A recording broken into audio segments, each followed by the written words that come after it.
Sometimes I wake up each morning and I don't even know what day it is anymore. The years bled into one another as the concepts of routine and urgency were abandoned by fear. A fear so real and tangible that it still causes me to wake up screaming in the middle of the night. At first it seemed distant, like the events of a faraway kingdom. The virus wouldn't hurt the people I loved or the people I saw on the street every day. And then everything changed. My editor wants me to compile survivor testimonials for a book that he says will give it to you straight about what happened all those years ago. I can't even recall what my life used to be like anymore. The memories of children running in the street and parents waving from the front porch almost seem like a dream. But life used to be that way. When the virus began to spread in the United States, I remember being glued to the television screen and the radio with my family. I listened to endless numbers, statistics, political speechifying, and theories, but no matter how many times I listened to them on repeat, I still didn't think it was real. It would never get to us, I thought. Not here. Well, we'll be safe. That's what my folks used to tell me. My folks. I don't even remember their faces anymore.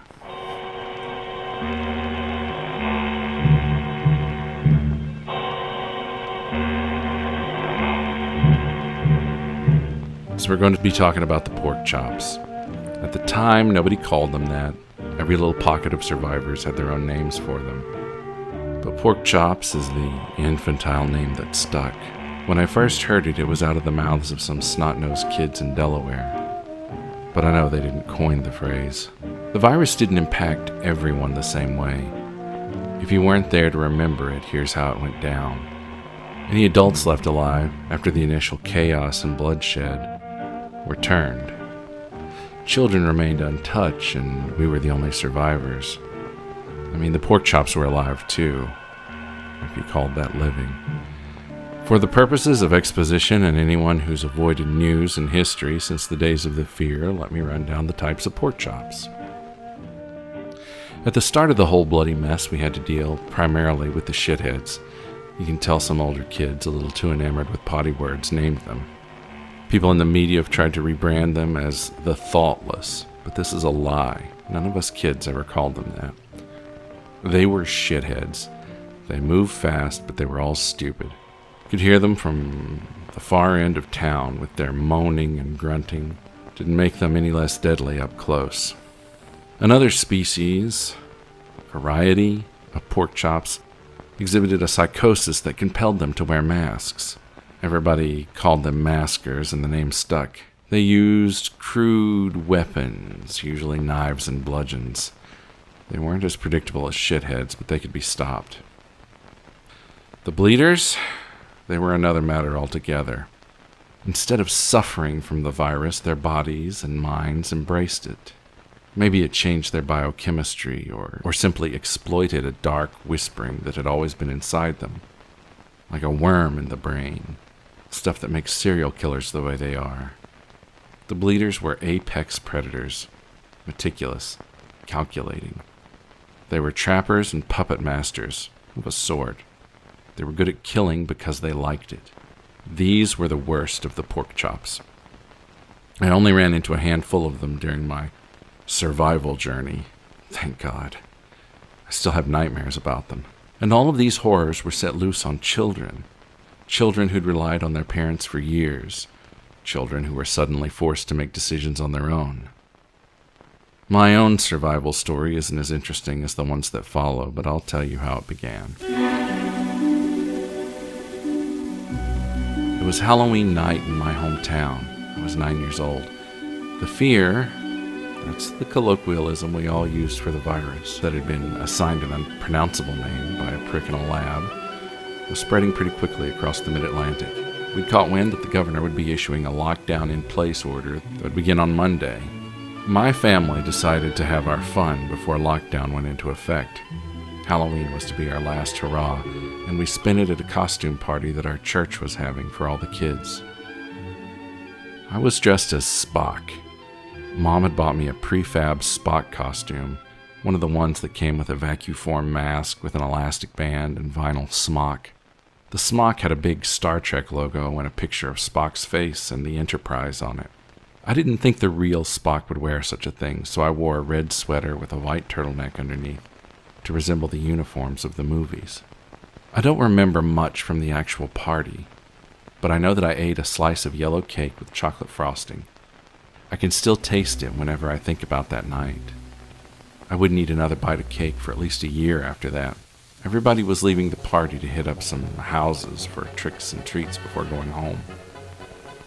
I remember staring at my mother's back as we exited the fellowship hall and walked into the night, into the dark. What none of us knew was that the fear had reached town earlier than expected and had been spreading block by block while we were at the Halloween party. Jesus, how it spread. To this day, no one understands how it spread like that. The night was eerily silent. No cars passing, no kids on the street. Yet. Just the breeze rustling through naked trees and the crunch of leaves underfoot. And then we heard the scream. God knows what a scream. The pitch was high like the squeal of a balloon when you stretch out the hole in the bottom and slowly squeeze out all the air. A collective shudder passed through everyone leaving the party. I remember wanting my mom to put her arm around me or something, but she'd already backed away from me a couple paces. She was starting to turn. And then we saw blue and red flashing lights illuminating a row of houses with jack-o'-lanterns glowing on the porch.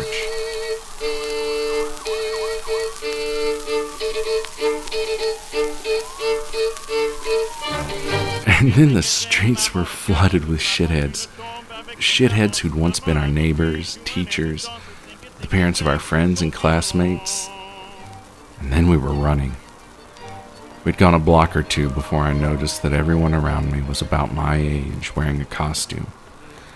I didn't even think to ask where our parents were or wonder why they weren't coming with us. I think part of me knew, instinctively, that there was something wrong with them, that they were dangerous.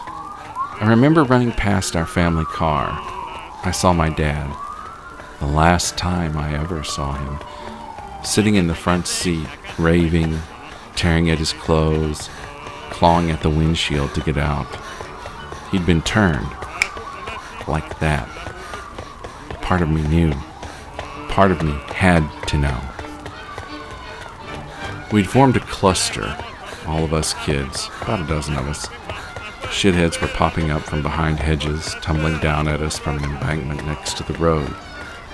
Some of the unlucky ones, like Janice Easter, Travis Horn, Sheila Gloucester, all got picked off. I remember getting sprayed with the little Clardy girl's blood. I've forgotten her first name, but her blood got all over my mask. By the end of it, there were 5 of us left. We managed to get to the community pool on the edge of town.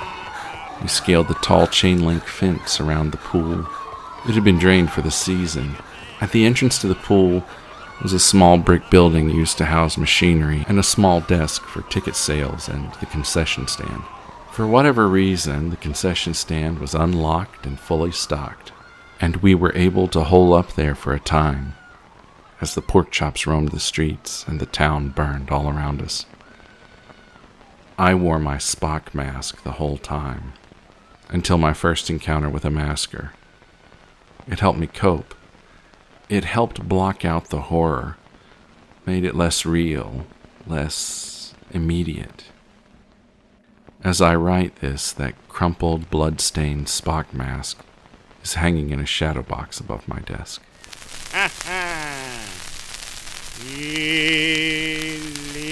Illegality.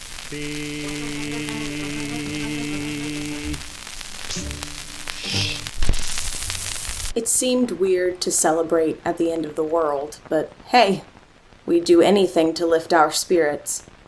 There were 6 of us living in the musty attic of that Victorian home, 4 kids from my middle school, my teenage brother Ross, and me. Ross's boyfriend Dustin used to live there too, but he turned shithead one night and bit off Tiana's fingers. Thankfully, Ross was a 6'5" linebacker before everything went down, so it was easy for him, physically, not emotionally, to throw Dustin out the attic window before he could kill anyone. No one buried the body for days, not until it started to stink. We were all scared that we'd catch the fear just by touching him. But, where was I? Oh yeah, celebrating. The other middle school kids were in charge of scrounging up whatever feast they could find at the supermarkets, assuming they hadn't already been looted or become infested with pork chops. Ross and I had the most important job, though: turkey hunting. We didn't have a clear idea of what time of year it was. The days kind of bled together. It was probably closer to Halloween than Thanksgiving, but we wanted our feast to have a turkey anyway. You can't have a feast without one, right? We hiked to the woods outside of town, a trip that would have taken 2 hours on foot in the before times, but it took 4 back then, especially with us dodging pork chops on every other corner. Thankfully, they'd thinned out by the time we hit the woods. Would have been nice to relax and enjoy the crisp air, the trees lit up bright in their fall foliage. But relaxation was a thing of the past. Even the leaves crunching under my feet, a sound I used to love. It filled me with anxiety. I mean, what if the pork chops heard it and came running? This simple sensory pleasure was yet another casualty of the fear. We only heard pork chops once during our hunt. A low moaning just over a hill, barely louder than the trickle of the creek. I scrambled up a tree while Ross stood guard below, his rifle at the ready. It felt like we waited for hours, like I was holding my breath that entire time. But it was our caution that gave us a stroke of luck. The moaning sounds vanished, and gobbling sounds took their place. Turkeys.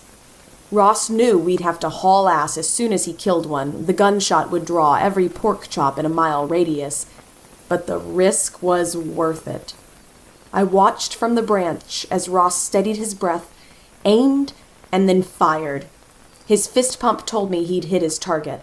My heart pounded, not in terror this time, but delight. Ross grabbed the kill, a monstrously sized tom, and then we dashed out of there. I often wonder how life might have been different if we'd stayed in those woods, never bothered coming back. Could we have lived off the land? Camouflaged a campsite, set up traps for game and pork chops alike. Maybe more of us would have survived. But there's no changing the past, so I'll tell it how it happened. Ross and I got back to the house just as the sky was starting to get purple and dark. My feet were blistered, and Ross, even as strong as he was, looked ready to collapse, lugging that mutant-sized bird over his shoulder.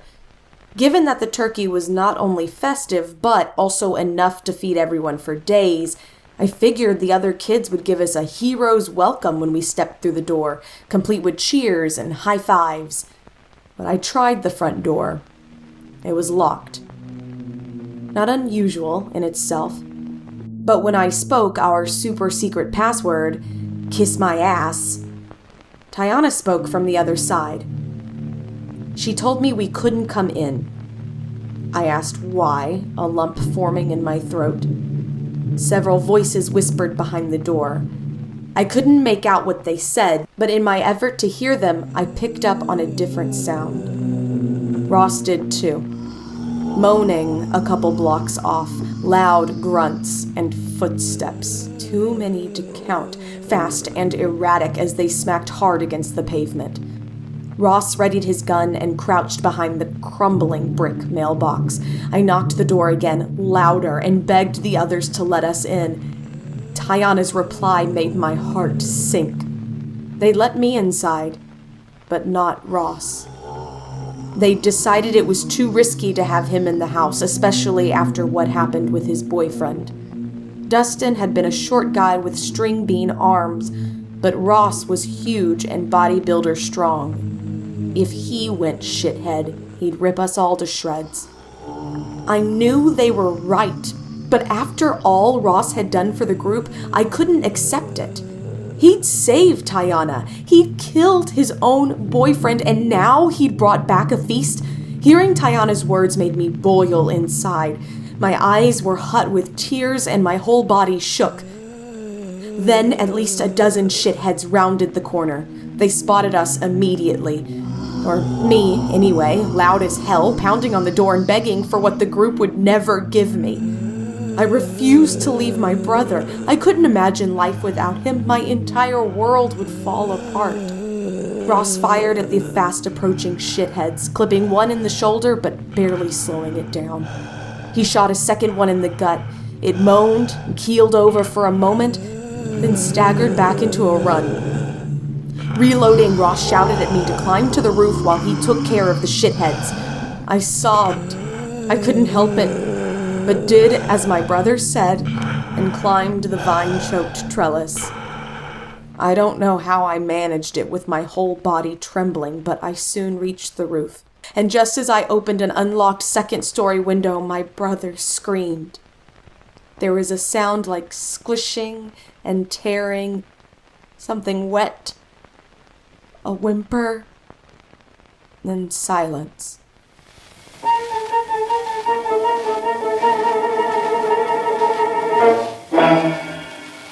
I pulled myself through the window like a half-drowned sailor crawling to shore, then slumped onto a dusty, mildewed bed and turned catatonic.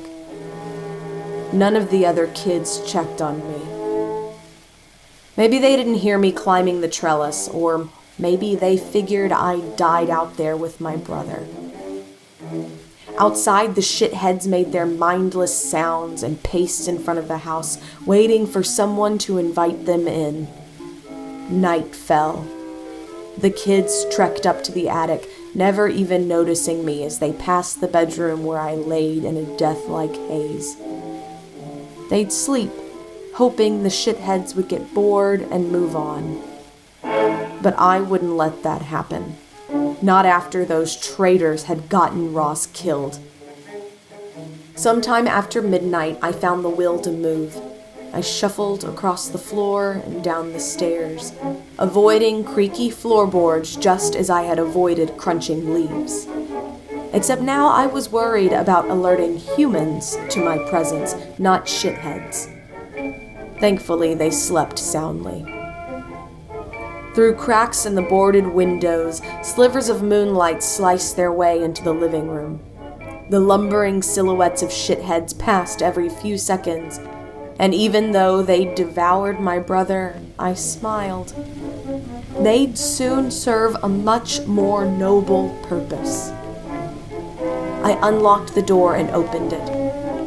The shitheads congregated around the welcome mat, moaning and grunting, but not daring to pass the invisible line that kept them from entry. They needed my invitation.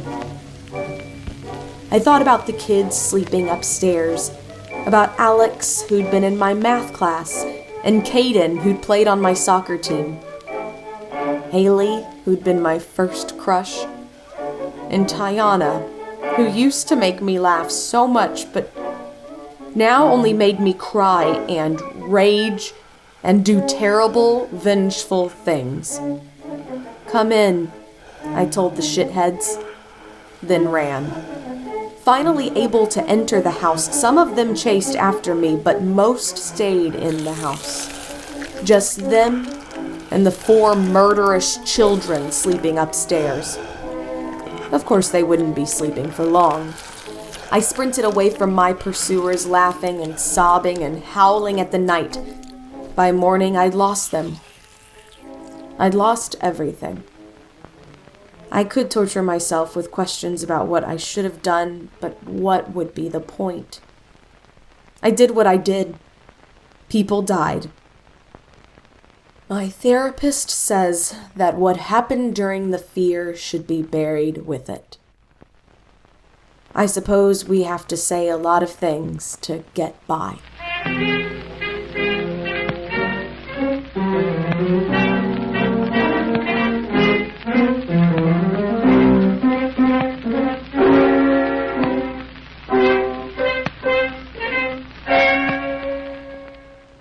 Everyone talks about what they remember about the fear. It's hard not to, I guess. But you never hear anyone talk much about life before that plague, and I have a theory why. Having to go through something like that at such a young age, well, it has a way of pushing out all the memories you don't need. All that's left is your survival mechanism. Your brain is stripped down to those few instincts and memories that help you to move forward. There's no time to look back. I can't remember the sound of my little sister's laughter.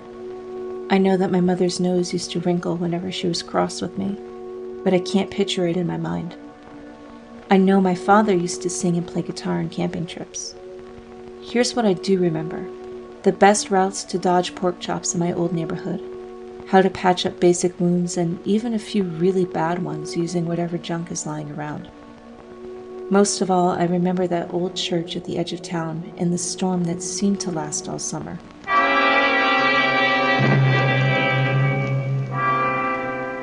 It had been a year since the fear began, and we had only moved twice. A small ragtag community of neighborhood kids and strays that we picked up along the way. My little sister Chrissy and I were lucky enough to find the group. Mom had died almost immediately from the virus, but our dad just became another shithead, as they called him. A brainless, violent shell of what was once a loving father. But there was no time for grieving. We needed food, shelter, and a place that wasn't overrun with shitheads and maskers. For anyone not familiar, the maskers were the slightly smarter pork chops that made use of anything sharp around them. They wore masks or fashioned things into masks to roam around in. I never really understood why. I read a scientific study once that theorized why they behaved the way they did. It was all bullshit, clearly written by someone who wasn't deep in the fight. Anyways, as far as kids go, you couldn't call me well behaved, but they gave me an advantage. I thought for myself. I could get out of tough situations. I was a clever little shit. Chrissy was not. And that's how the trouble started. My sister was 9 when the fear came, and she was everything I was not. A proper goody two-shoes with a healthy respect for authority. Mom and Dad's word was gospel to her.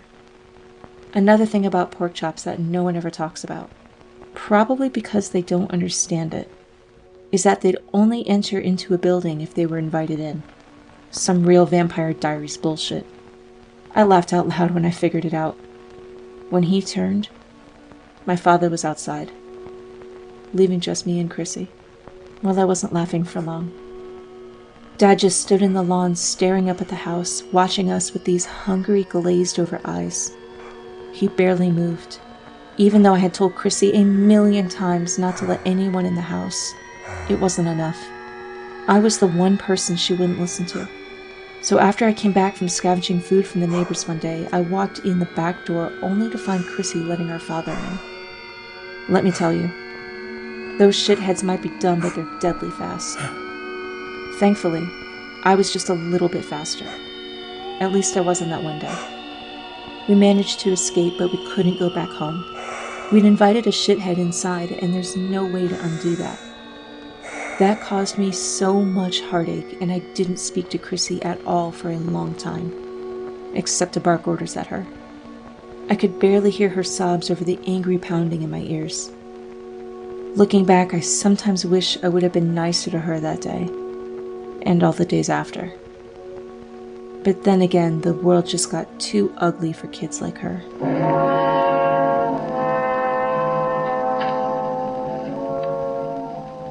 Our first stop after the escape from home was the little grocery store, more of a quickie mart a few blocks away. That's where we met our squad. Jacob, this lanky 16-year-old, was their leader, and he welcomed us into the fold without hesitation. He read so many zombie comics that he was like a walking encyclopedia of the apocalypse. He was the oldest and wisest of us, so naturally the other kids and teens flocked to him. We had food and medicine and were comfortable enough that we could pretend that things weren't so bad. For a time we were happy, or as happy as one could be in a fear-filled world. But Chrissy would always be Chrissy. So when the thing that had once been our father appeared with a horde of shitheads and maskers alike, she let him in the side door. She could never give up hope that our real dad was in there somewhere. It was the last thing she ever did. The kid guarding the side door fell asleep, and when Chrissy saw Dad knocking mindlessly on the window, she let him inside. Him and a dozen or more pork chops behind him. Chrissy and the kid guarding the door got taken out first, skewered, both of them, like hunks of meat. A couple of maskers impaled them with a rusty pitchfork and a sharpened fence post. There was no time to fuss over Chrissy's body. All I ever saw of it was a spray of blood. Jacob always assured me that it was fast, that she died instantly and didn't suffer. I never believed this, but those words were, nevertheless, a kindness to me.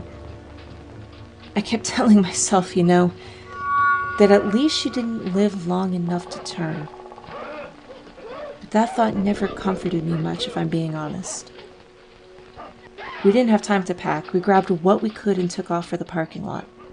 3 of the teens, including Jacob, could drive and had their trucks parked out front. Jacob did what he could to get everyone out. We all did. But after everything was said and done, out of the 30 of us that called that grocery store home, only 12 of us made it out alive.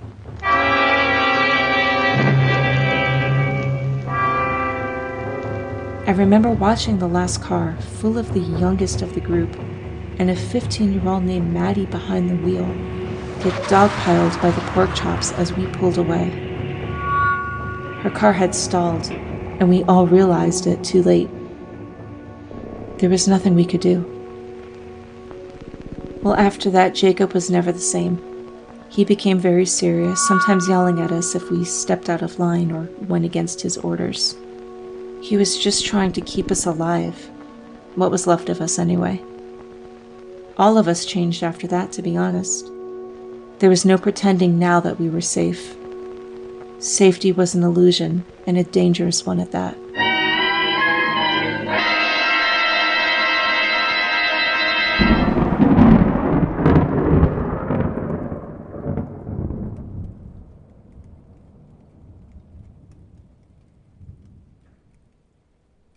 I'm Edward October. For more true, true-ish, and classic tales of horror and the paranormal, subscribe to our YouTube channel. Be sure to ring the bell so you don't miss anything. Or find all of our links at octoberpodvhs.com. Octoberpod, retro horror for bold individualists.